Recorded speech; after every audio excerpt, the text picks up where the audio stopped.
You are tuned into a special player spotlight interview on the CS Podcast.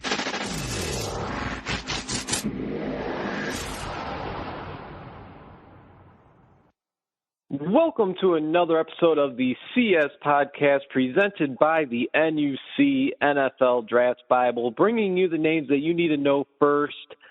Since 2002, visit NFLDraftBible.com. As always, I'm your guys' host, Chris Shanafelt.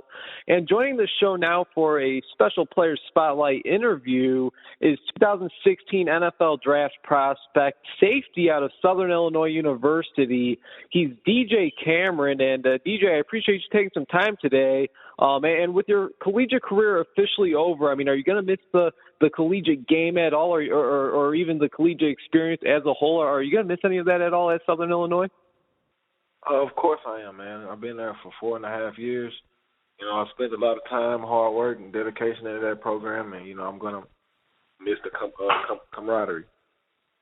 Yeah, absolutely. And, you know, looking back at your high school days, DJ, I see that you were ranked the 26th best player in St. Louis by the St. Louis Post-Dispatch. And as a junior, you helped lead the Hazelwood Central High School football team to a 13-1 record and the state championship. As a senior, you were first-team all-conference as well as first-team all-state. So you had a lot of success even back to your high school days. Talk a little bit about the whole college recruiting phase. I mean, were you highly recruited, and what was it about Southern Illinois that made you want to be a part of what they had going on over there? I wasn't really highly recruited, you know, for a lot of big-time programs, but I had a couple looks from, you know, Mizzou, Indiana, and Mississippi State, but other than that, I pretty much had a lot of D1 AA schools come at me, a lot of MVC teams come at me, and then I just happened to fall in love with SIU.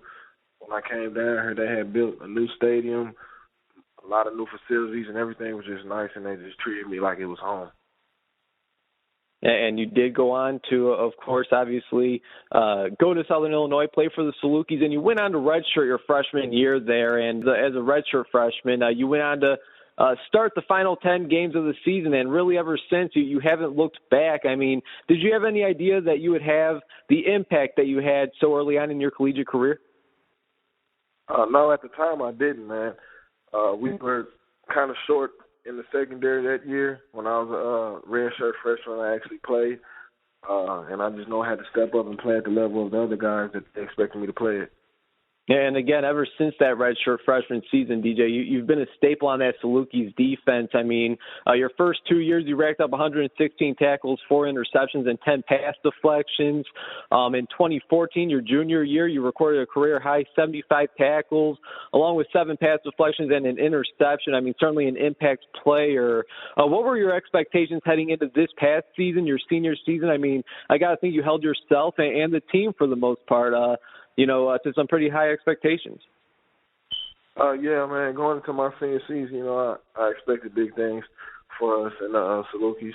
And, you know, each and every week, you know, we came out, you know, just trying to get better, man, and, you know, try to take advantage of every opportunity we had. Yeah, did you have any personal goals? I mean, seeing as it was your senior season, I got to think, obviously, you know, number one is the team you want to win. But how about personally? I mean, did you have any goals written down as to what you wanted to accomplish this past season? Yeah, this past season, I wanted to, you know, reach 100 tackles. That was something that was a goal of mine that I didn't accomplish. And I also wanted to get 4 interceptions. You know, I got to set high standards for yourself, man, in order to play good. And, you know, this year I played a lot of nickel. They had me in the box a lot. And, you know, I played safety still, but I was playing a lot of nickel, so I was in the box, guarding in the slide pretty much. And, you know, there wasn't a lot of chances for me to go out there and make a lot of tackles as I normally did. Right. And you know what, DJ, I got to say, I follow FCS football very closely, and although I'm right outside the city of Chicago, I'm still obviously in Illinois, so I do keep an even closer eye on the Illinois schools, you know, Southern, Eastern, Western, Illinois State. I keep a tab on, you know, all those programs, and I got to say, the season that you guys had, the Southern Illinois Salukis, the season you guys just wrapped up, I got to say it was probably one of the most unique seasons that I've ever seen personally. I mean, you guys did finish 3-8, but you could have have easily been, 9-2, 10-1, hell, maybe even undefeated if just a handful of plays went your guys' way. I see that 6 of your guys' 8 total losses this season came by 6 points or less. There's a handful of, 3-point losses, 1, 2-point losses, and 2 of your guys' victories this season came against a couple of the top teams in the conference, in Liberty, in Youngstown State. Talk about this past season, and would you agree that if just a couple more things went your guys' way, that there's a chance that you guys could still be participating in the FCS playoffs this season? Yeah, we actually faced a lot of adversity this year, man. The coaching staff knew it, the players we knew it, and we kind of just took that and embraced it, man. We just had to keep working hard and just keep playing the best that we could play and just hoping that, things fell our way. But, the MVC is the toughest conference in the FCS. And they obviously showed each week in and week out. Each week was a big week for us. It was a tough game. And, we just couldn't pull away with the win in a couple of those games that were really close. But, sometimes that's how it happens. Yeah, exactly. Sometimes that's just how the ball rolls, I suppose. And I guess moving on, DJ, talk about your overall experience at Southern Illinois. Looking back to, when you first decided to attend Southern Illinois, did you ever think that you would be a 4-year starter, one of the leaders on the defense, and when it was all said and done, that you would have a shot at a professional career? Actually, that was always my dream, to always, play in a professional league. And when I went to SIU, I always had it in my mind that I was going to be a starter, a 4-year starter. And that's just, how I hung my head on that. And I kind of just went after it and made it happen. Now I see that unfortunately it was just a couple of weeks ago, DJ, that Southern Illinois decided to part ways with head coach Dale Lennon. Now, if I'm not mistaken, he was there all of your 4 years there.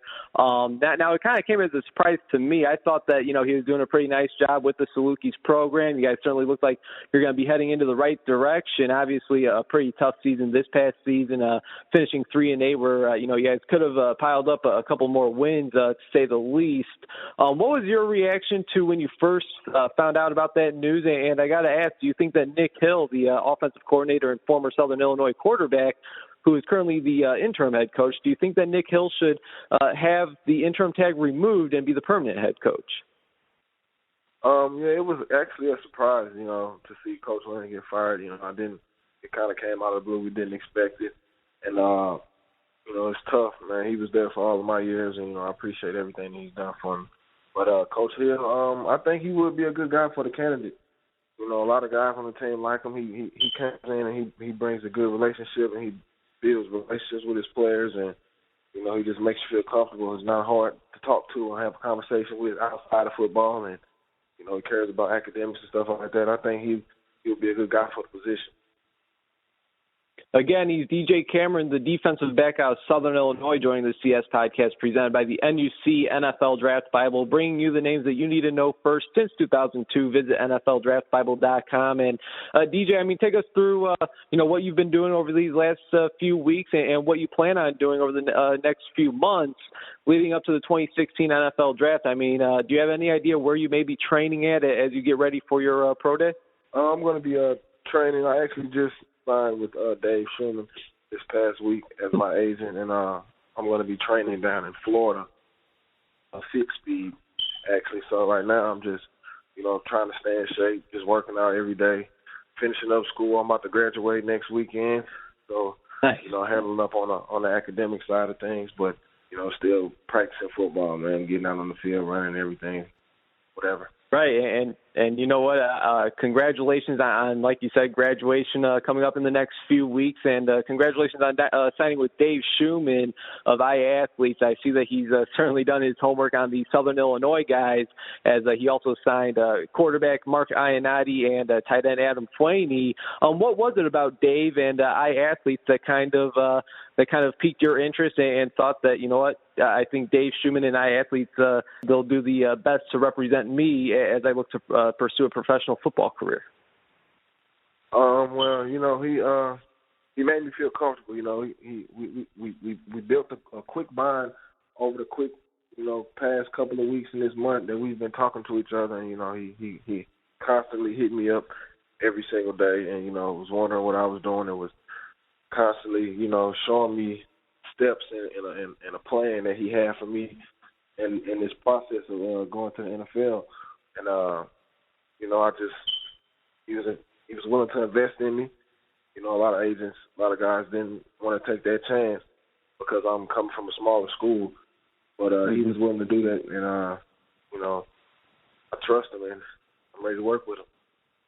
And I think you're in great hands. Been in contact with him over the last few months now as well. And again, I think you're in great hands with Dave Schumann and iAthletes. And you mentioned he's going to be sending you down to Florida as you're going to be getting ready for your pro day and working out at Fit Speed. Speaking of the pro day, do you have any goals or expectations as to the numbers that you're looking to put up for your pro day? Oh yeah, I'm hoping to pull off a 4.4. In the 40, at least 18 or more on the bench press, run a solid shuttle and just pretty much dominate all the drills, man. That's my expectation. Hey, and I think you have to have that mindset, especially like you said. Coming from a smaller school, as you look to defy the odds and play in the National Football League. Now, DJ, you've been able to play on the same team as some guys that have gotten the shot at the next level. Some guys that stick out on the defensive side of the ball are linebacker Jason DeMonch, Kenny Boatwright. He actually won a Super Bowl with the Seattle Seahawks a couple years ago. And on offense, it's hard to look past the tight end that was just drafted in the 5th round in this year's draft. That's Michael Pruitt. Does it give you any confidence in yourself that you do indeed have what it takes to play in the pros when you see some of your fellow teammates, get a shot in the National Football League? And have any of those guys given you any advice as you, look to pursue this professional career? Oh yeah, man. It just let you know that your dreams can actually come true. And, I've seen these guys over my years. They worked hard, and I've seen it, the type of work ethic that they had, and the things that they did outside of football that weren't mandatory. And they kind of just showed me the way, man. And just I just picked up my work ethic from Kenny Boatwright. Jason DeMonch, the way he plays on the field, his relentless attitude. He's physical, hustles around. I just try to take these characteristics and add them in my game, man, and just try to be the best that I could possibly be. And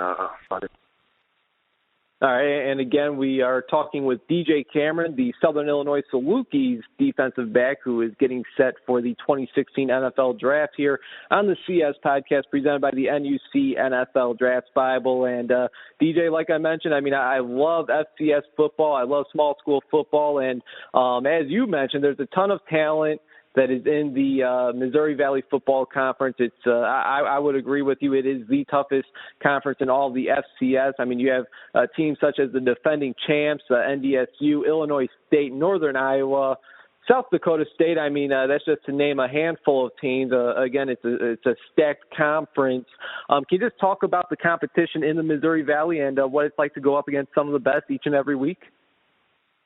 The competition is great, man. Each week is going to be something new. It's going to be a different challenge, As my 4 years being at SIU and being a starter, you kind of get familiar with the faces and the big-time players that you're going to face each and every week. And, you kind of build a relationship over the years. But, it's just a good atmosphere, man. It's a great atmosphere for football. I'm actually glad that I attended SIU and got a chance to be a part of, the toughest FCS conference, which is Missouri Valley Football Conference, and, just being able to compete at a high level each week.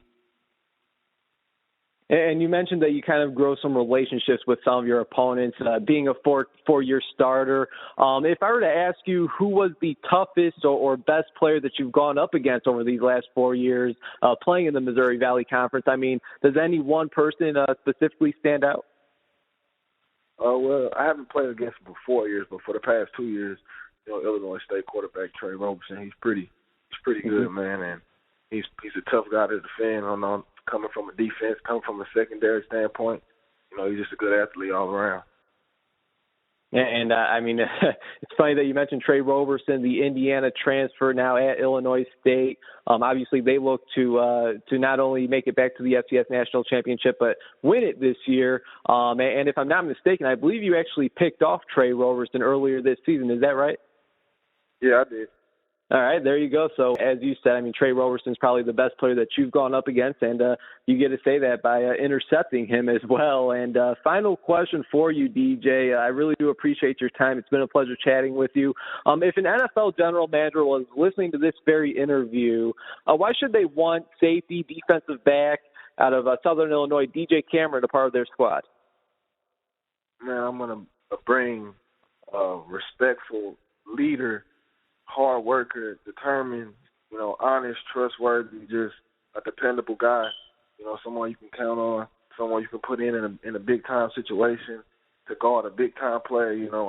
I believe in my talents. I'm confident in what I do, and I'm ready for whatever. And again, that's coming from one of the top defensive backs, not only in the Missouri Valley Football Conference, but in all of the FCS. That's DJ Cameron of Southern Illinois University. And DJ, thanks again for your time, man. It's been a pleasure chatting with you, and I'm certainly wishing you all the best as you, again, look to pursue a professional football career in the National Football League. All right, appreciate your time, and thank you.